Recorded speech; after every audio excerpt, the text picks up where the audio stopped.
தோழர்கள் அனைவருக்கும் வணக்கம். நான் ராஜ்குமார், முன்னாள் காஞ்சி கிழக்கு மாவட்ட செயலாளர். நான் சூனாம்பேட்டை சேர்ந்தவன், சூனாம்பேடு கிராமத்தை சேர்ந்தவன். அது பல பேருக்கு தெரியும். நாளை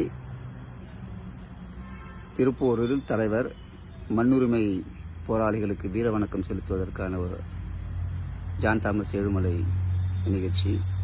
அதையொட்டி 90கள் காலகட்டத்திலிருந்து கட்சிக்காக சிறை சென்றவர்களுக்கு திருமாமணி விருது வழங்குவதாக அறிவிக்கப்பட்டு அந்த நிகழ்ச்சியும் மாலை ஒருங்கிணைக்கப்படுகிறது. அதையொட்டி நான் சில கருத்துக்களை சில வினாடிகள் இந்த காணொலியில் நான் பேசுகிறேன். நான் ஃபேஸ்புக்கில் இல்லை, அதனால் வாட்ஸ்அப்பில் இதை நான் பதிவு பண்ணி போடுறேன். நாளை ஒருங்கிணைக்கப்படும் நிகழ்ச்சி திருமாமணி விருதுகள் வழங்கும் நிகழ்ச்சி என்பது தலைவர் 3 ஆண்டுகளுக்கு முன்பு அறிவித்தது. அவருடைய மணி விழாவை ஒட்டி மாவட்டம் தோறும் கட்சிக்காக சிறை சென்றவர்களை நான் சந்திக்க வேண்டும். அதற்காக ஏற்பாடுகள் சுற்றுப்பயணத்தில் நான் அறிவிக்கிறேன். அதை நீங்கள் ஏற்பாடு செய்ய வேண்டும் என்று சொன்ன ஒரு நிகழ்ச்சி. 3 ஆண்டுகளுக்கு பிறகு இது ஒருங்கிணைக்கப்படுகிறது. பாராட்டுகள். இது ஒருங்கிணைத்த அனைவருக்கும் வாழ்த்துக்கள், பாராட்டுகள். அதே சமயம் இந்த நிகழ்ச்சி சிறை சென்றவர்களை கௌரவிப்பதற்காக என்று எண்ணும்போது இதில் ஏதாவது வகையில் சிறை சென்றவர்களை, கட்சிக்காக சிறை சென்றவர்களை நாம் ஏதாவது வகையில் அங்கீகரிக்க வேண்டும். அது வெறும் பெயர் சொல்வதிலிருந்து, பெயர்களை வெளியிடுவதிலிருந்து, அவர்களுக்கு ஆடை போட்டி விருது கொடுப்பது வரை ஏதோ ஒரு வகையில் அவர்கள் நாம் கௌரவிக்க வேண்டும். ஆனால் இந்த நிகழ்ச்சி அவ்வாறு ஒருங்கிணைக்கப்படுகிறதா என்று தெரியவில்லை. ஏனால் சிறை சென்றவர்கள் சில பேர் இப்போ கட்சியில் ஆக்டிவாக இருக்காங்க. பல பேர் பாதிக்கப்பட்டு ஒதுங்கி போனவங்களாம் இருக்காங்க. ஒதுங்கி போனவங்களை கூட நாம் அங்கீகரிப்பது தான் நம்மளுடைய கடமையாக இருக்க வேண்டும். செயல்படாமல் இருப்பவர்களையும் நாம் அங்கீகரிக்க வேண்டும். அவர்கள் கட்சிக்காக ஓராண்டுகள், 6 மாதம், 3 மாதம் அப்படி எத்தனை பேர் சிறை சென்று ஓடி பதங்கி அடி வாங்கி எல்லாம் இருக்காங்க. அவங்கள நம்ம அங்கீகரிக்கணும். ஏதோ ஒரு வகையில் நம்ம அங்கீகரிக்கணும். ஆனால் அப்படி ஒரு திட்டமிடலோடு இந்த நிகழ்ச்சி நடப்பதாக எனக்கு தெரியவில்லை. எங்க ஊர் சூனாம்பேட்டில் மட்டுமே 99லிருந்து 2001 வரையிலுமே கிட்டத்தட்ட 17 பேர் குண்டதடுப்பு சட்டத்தில் போயிருக்கோம். தமிழ்நாட்டிலே முதல் முறையாக ஒரே ஊரில் 6 பேர் குண்டதடுப்பு சட்டத்தில் போனது எங்க ஊர் தான். அதில் நானும் ஒருத்தர்.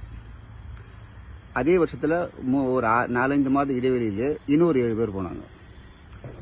அதன் பிறகு 2001, 2002, 2003 பல்வேறு விஷயங்களில் பல பேர் சிறைக்கு போயிருக்கும். அதுக்கு காரணங்கள் வெவ்வேறாக இருந்தாலும், ஆனால் அடிப்படை வேறு என்பது கட்சி தான். காரணங்கள் என்ன வேணாலும் அவனுடைய அரசியல் புரிதல், அவனுடைய வயசு, அன்னைக்கு இருந்த கால சூழல், இப்படி பல காரணங்கள் அவன் நாங்கள்லாம் எங்கள் சார்ந்தவங்க சில டிவியேட் ஆகி போனதுக்கு காரணங்கள் இருக்கலாம். ஆனால் காரணம் ஒன்று தான், கட்சி தான். ஸோ ஏன்னா எல்லாருக்கும் விருது கொடுக்கணும், எல்லாரும் அங்கீகரிக்கணும்னு சொல்ல வரல.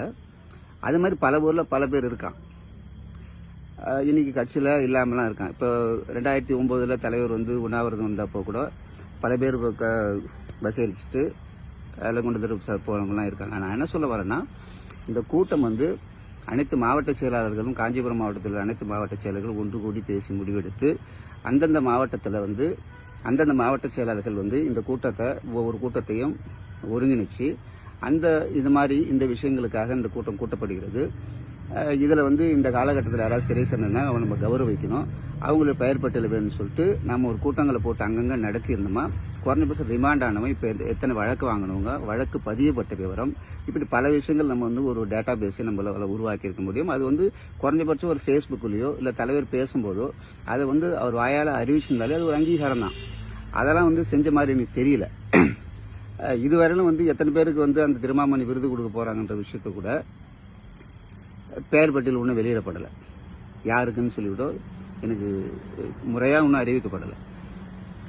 தனிப்பட்ட முறையில் சொல்லியிருப்பாங்க. அவ்வளோதான். இத்தனை பேர் கொடுக்கணும், இத்தனை பேர் கொடுக்குறோம் அந்த மாதிரி சொல்லிப்பாங்க. இது வந்து உண்மையிலே சிறைக்கு சென்று அவன் எவனா ஒரு மூலையில் உட்காந்துருப்பான்ல, அவன் வந்து குமுறுவான்ல, அதை நம்ம வந்து ரசிக்க முடியாதுல்ல. அப்போ நான் இன்னைக்கு எனக்கு கட்சி வந்து மாவட்ட செயலராக கொடுத்துருச்சு, எனக்கு ஒரு விருது கொடுக்குறதா கூட வச்சுங்க. அப்போது என் கூட ஒரு தம்பி வந்து என் கூடயே வரும்போது என் கூட இருந்ததுக்காகவே அவனை வந்து என் கூட வந்தான். ஆனால் அவனும் என்னோட 2 வருஷம் சிறையில் இருந்தான். 2 குண்டாசன் தான். அவன் எந்த கட்சிக்கும் போல ஊரில் குத்திக்கிட்டு இருக்கான் இன்னும். அது மாதிரி இருக்காங்க நிறைய பேர். அப்போ அவன் என்ன கும்பிடுவான், இவரோட தான் நான் போனோம், இவர் கூட தான் நான் இருந்தேன். நம்ம என் கூட கிட்டத்தட்ட ஒரு 14 + 11 கிட்டத்தட்ட 26 மாதம் சிறையில் இருந்தான். 1999 2001. அப்போ அவன் குடும்ப சூழல், அவன் பிறகு கட்சியினோட ஆக்டிவிட்டி கம்மியாகிட்டு. ஆனால் இனியும் அவன் விடுதலை சிறுத்தைகள் தான். கட்சியோட ஆக்டிவிட்டி கம்மி. இது மாதிரி எத்தனை பேர் எத்தனை ஊர்கள் இருப்பாங்க, வழக்கு வாங்கியிருப்பாங்க. பட் ஆனால் அவங்க வந்து அவங்க குடும்ப சூழல், அவங்க ஏதோ சூழலில் அவங்க வந்து இருக்கலாம். ஸோ அவங்களுக்கு அப்படி இருந்தாலும் அவங்களுக்கு குறைஞ்சபட்சம் அவங்க பேரையாவது நம்ம சொல்லக்கூடிய ஒரு, அவன் வாழ்க்கையில் 2 வருஷம் ஜெயிலில் இருந்திருக்கான். அவன் ஆயிலில் 2 வருஷம் ஜெயிலுக்கு போயிருக்கு. அது மாதிரி சில பேர் அடி வாங்கியிருப்பான், வாங்கியிருப்பான். இதெல்லாம் நம்ம வந்து ஒரு கணக்கில் எடுத்து வேற என்ன செய்ய போகிறோம்? 30 வருஷம் ஆயிடுச்சு, 30 ஆண்டுகளுக்கு மேலே ஆயிடுச்சு. வேற என்ன செய்ய போகிறோம்? இதையாவது நம்ம முறையாக திட்டமிட்டோடு செய்யணும். நாளைக்கு மேடையெல்லாம் பேச முடியுமான்னு தெரியாது, பேசுறதுக்கு வாய்ப்பு கொடுப்பாங்கன்னு தெரியாது. அதில் என்னுடைய கருத்தாக நான் பதிவு பண்ணணும், கட்சி தோழர்களுக்கு சில பேருக்கு தெரியணும். அப்படிங்கிறதுக்காக தான் இந்த நிகழ்ச்சி ஒருங்கிணைப்பாளர்கள் மேலே எனக்கு வருத்தம் இல்லை. அது முறையாக திட்டமிட்டு நடத்தலைங்க வருத்தம் மட்டும்தான் எனக்கு இருக்குது. இந்த நிகழ்ச்சி பாராட்டக்கூடியது. அது முறையாக வந்து செய்யணுன்றது வந்து இடையிலே விடுதலை செய்ய சொன்னேன். ஆனால் வந்து அவங்க ஒரு ரெஸ்ட்ரிக்ஷன் வச்சுக்கிருக்காங்க, இத்தனை பேருக்கு தான் கொடுக்கணும், காசு இல்லை அது பேர் தான் கொடுக்குன்ற மாதிரி ஒரு தகவலை சொன்னாங்க. இது வந்து கொஞ்சம் கூட சரி கிடையாது. காசு இல்லை, இவளுக்கு மேலே கொடுக்க முடியாதுன்றதெல்லாம் வந்து காசு கொடுக்க தேவையில்ல.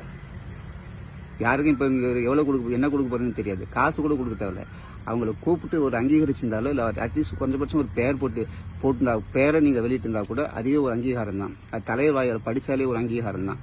அதுக்காக நீங்கள் திட்டமிட்டு உங்களுக்கான டேட்டா பேஸ் இருக்கா? எல்லா மாவட்ட செயலாளர்கிட்டையும், எல்லா டிஸ்ட்ரிக்ட் எல்லா ஒன்றியத்திலிருந்தும் அதெல்லாம் நீங்கள் தயார் பண்ணியிருக்கீங்களா, பேசியிருக்கீங்களா அப்படிங்கிறது என்னுடைய கேள்வி. நாங்கள் எதிர்பார்க்குறது, சிறைக்கு போனவங்க எல்லாம் எதிர்பார்க்குறது அதுவாக தான் இருக்கும். நீங்கள் கொடுக்குற ஒரு ஷீல்டோ, ஒரு சால்வையோ, ஒரு 10,000 ரூபா, 50,000 எவ்வளோ கொடுப்பீங்களோ அந்த பணமும் முக்கியம் இல்லை, அது எனக்கு முக்கியம் இல்லை. எனக்கு அதை விட பெரிய அங்கீகாரம் கட்சி கொடுத்துருச்சு. ஆனால் அது இன்னமும் அதை எட்டாத ஒருத்தன் இருக்கான் பாரு, அவனுக்கு கட்சி பதவி கூட ஒன்றும் கிடைக்கல, இருக்கான் பாரு. அவன் வந்து கடைசி மனிதனுக்கு ஜனநாயகம் ஒன்றும் பேசுகிற அரசியல்.